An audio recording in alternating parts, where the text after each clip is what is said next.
Quand j'ai organisé mon premier voyage à vélo, le conseil le plus courant était de simplement partir et de savourer l'aventure. Et c'est vrai, vous apprendrez beaucoup en cours de route.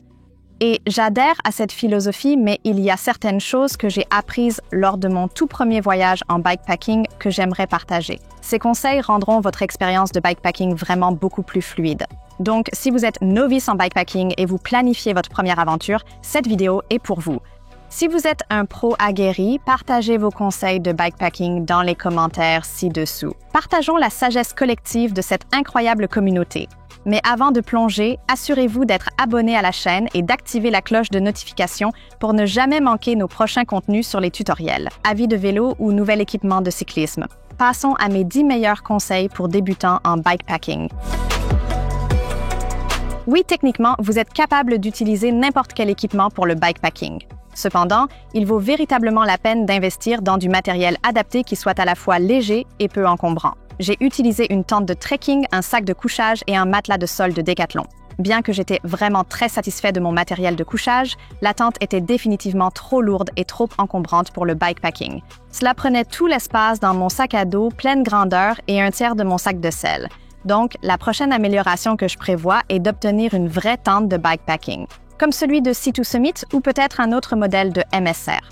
Concernant le matériel de bikepacking, il est vrai que plus il est léger et compact, plus il a tendance à être coûteux. Cependant, si vous envisagez sérieusement de vous lancer dans le bikepacking et planifiez de le pratiquer fréquemment, investir dans du matériel adéquat vous simplifiera grandement la vie. Si vous envisagez de pratiquer le bikepacking plus souvent ou de partir pour une longue tournée, alors investir dans des sacs de la meilleure qualité est vraiment indispensable. Les principales caractéristiques à rechercher sont l'imperméabilité et la durabilité. De bons sacs de bikepacking simplifient votre voyage. Une installation de bonne qualité restera bien fixée sans frotter contre vos pneus ou d'autres points de contact. Et elle protégera efficacement votre équipement des intempéries. J'ai utilisé les sacs de la ligne Expédition d'Epidura et j'en étais vraiment très satisfait car avoir des sacs fiables, c'est une préoccupation de moins à avoir en tête. Si ces sacs vous intéressent, je vous conseille fortement de consulter notre critique complète de la ligne Expédition d'Epidura, visible ici pour vous. Lorsque nous sommes sortis pour tourner rapidement le contenu de mon installation de bikepacking, je n'avais pas encore reçu ma protection de cadre à cause d'un retard de livraison, alors j'ai monté les sacs directement sur le cadre sans aucune protection. Grosse erreur, j'ai fini avec quelques dommages mineurs sur le tube de direction, tandis que les sacs frottaient contre le cadre. Ce n'est pas trop grave, mais c'est vraiment agaçant, surtout que cela aurait pu être facilement évité avec un peu de précaution. Désormais, quelques dégâts sur le cadre servent de rappel constant et opportun à ne jamais quitter la maison sans une protection adéquate. C'est ce qu'elle a dit. Vous passerez de longues journées en selle lors d'un voyage à vélo et descendre du vélo avec des douleurs aux fesses, sachant que vous devrez vous y asseoir à nouveau le lendemain, est loin d'être idéal. C'est pourquoi je recommande toujours de bien régler votre vélo. En fait, je le suggérerais à tous, que vous aimiez le cyclotourisme ou la course sur route. Oui, un ajustement de vélo peut être un peu coûteux, mais cela en vaut vraiment la peine. En plus, c'est une excellente idée de cadeau d'anniversaire pour vos amis cyclistes. La règle la plus importante pour le bikepacking? Ne pas surcharger ses affaires. Comme ma tante prenait la majeure partie de l'espace dans mes sacs, j'ai dû empiler tout le reste de mon équipement, comme par exemple mon appareil photo, sur le dessus dans mon grand sac de selle. La caméra était plutôt lourde, mais cela ne posait aucun problème tant que je roulais sur des routes bien plates. Mais dès que j'ai attaqué la première montée, j'ai fortement regretté toutes mes décisions de vie. Honnêtement, je pense que chacun devrait surcharger ses bagages au moins une fois pour vraiment apprécier l'art de voyager léger. Mais sérieusement, concentrez-vous sur l'essentiel pour éviter le superflu. Superposez les vêtements, choisissez un couchage léger et confortable et pour cuisiner dehors, emportez des ustensiles pratiques. Si vous avez besoin d'un guide sur les essentiels à emporter pour votre premier voyage en bikepacking, découvrez notre vidéo ici. Une excellente façon de savoir si vous avez trop emballé est de faire un essai avant votre voyage réel. Cela vous aidera non seulement à voir si vous avez trop d'affaires, mais aussi si vos sacs vont bien correctement, si quelque chose frotte contre les pneus ou bloque les câbles et si quelque chose manque. Assurez-vous de faire l'essai suffisamment avant votre voyage, afin que, si vous devez ajuster votre équipement ou récupérer quelque chose que vous auriez oublié, vous ayez largement le temps de le régler. Vous pouvez aussi faire une nuit de camping test dans votre jardin si vous en avez un pour essayer votre équipement de camping. C'est ainsi que j'ai découvert que je ne pouvais pas dormir sans oreiller, alors je me suis procuré un petit oreiller gonflable. Il est vraiment logique d'avoir un système de rangement.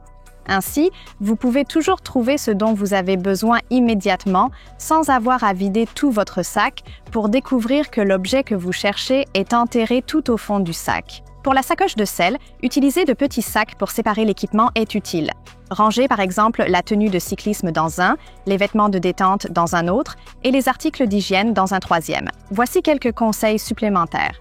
Placez toujours vos objets les plus lourds près du centre de gravité de votre vélo. Assurez-vous de toujours garder votre veste de pluie à portée de main sur le sac de siège ou dans une sacoche afin de la prendre rapidement au cas où le temps changerait soudainement. Vous pouvez également avoir un sac dédié que vous pouvez enlever du vélo chaque soir et emmener avec vous à l'hôtel ou dans la tente, en laissant le reste de votre équipement en sécurité sur le vélo pendant la nuit. De cette façon, vous aurez vos essentiels avec vous, tout en gardant les choses organisées et simples pour votre balade du lendemain. Soyez créatifs. Il n'y a pas de limite quand il s'agit d'organiser votre matériel, mais souvenez-vous, ne compliquez pas trop les choses. Gardez la méthode simple et efficace pour éviter de chercher partout où se trouve exactement ce dont vous avez besoin quand vous êtes pressé. J'ai planifié mon itinéraire près des gares afin que, dans le pire des cas, je puisse monter dans un train et rentrer chez moi. Heureusement que je l'avais fait, car le dernier jour de mon voyage, j'étais vraiment très malade et quasiment sur le point de vomir de mon vélo presque tous les quelques mètres. J'ai dû raccourcir mon voyage et j'étais vraiment soulagée d'avoir la possibilité de prendre un train pour rentrer chez moi de manière rapide. Ce que j'essaie de dire, c'est que les choses peuvent toujours mal tourner, que ce soit à cause de votre équipement, d'un accident ou si vous tombez malade.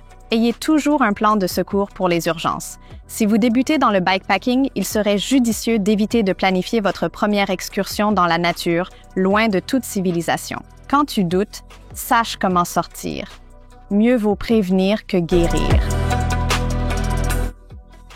Oui, un long voyage à vélo avec beaucoup de dénivelé et du camping en pleine nature est aussi sur ma liste de choses à faire. Cependant, le bikepacking peut être assez exigeant et comme vous êtes actif physiquement toute la journée, connaître vos limites est crucial pour une expérience sûre et agréable. Je recommande toujours de débuter lentement et prudemment. Vous pouvez peut-être choisir un itinéraire sans dénivelé pour votre premier voyage et partir durant 1 à 2 nuits avec un bon ami. Vous n'avez pas besoin d'acheter tout le matériel pour votre première tournée. Songez plutôt à emprunter à vos amis ou même à louer tous les équipements et affaires nécessaires pour votre aventure. Ainsi, vous pouvez voir si le bikepacking est vraiment votre truc sans gros investissement initial. En y allant doucement au début, vous conserverez le plaisir du bikepacking tout en découvrant ce qui fonctionne le mieux pour vous de manière sécuritaire. N'oublie pas, le bikepacking, c'est avant tout pour le plaisir et non pas pour établir un nouveau record du monde Guinness. Ça rejoint le point 8. On ne sait jamais ce qui peut mal tourner pendant votre voyage. Savoir que quelqu'un d'autre est au courant de votre aventure peut vous donner un sentiment de sécurité. Surtout si vous vous aventurez dans la nature sauvage où vous pourriez ne pas avoir de réseau, il est rassurant de savoir que quelqu'un saura où vous trouver si nécessaire. Pendant mon voyage, j'avais un ami et mes parents qui suivaient ma localisation, ce qui me faisait me sentir beaucoup plus en sécurité que si j'avais été complètement seule. Encore une fois, mieux vaut prévenir que guérir. Et voilà, c'est bouclé. Voici les 10 éléments essentiels que j'ai appris durant mon tout premier voyage en bikepacking. Si tu as déjà participé à une aventure en bikepacking, j'aimerais beaucoup entendre parler de tes expériences et des leçons que tu as apprises en chemin. Pour ceux qui débutent, j'espère vraiment que cette vidéo vous a été d'une grande aide et que vous passerez un moment exceptionnel en bikepacking. Merci à tous d'avoir regardé. Si vous avez aimé la vidéo, nous serions très heureux que vous mettiez un pouce en l'air et abonnez-vous à notre chaîne. À la prochaine fois, profitez pleinement de l'expérience.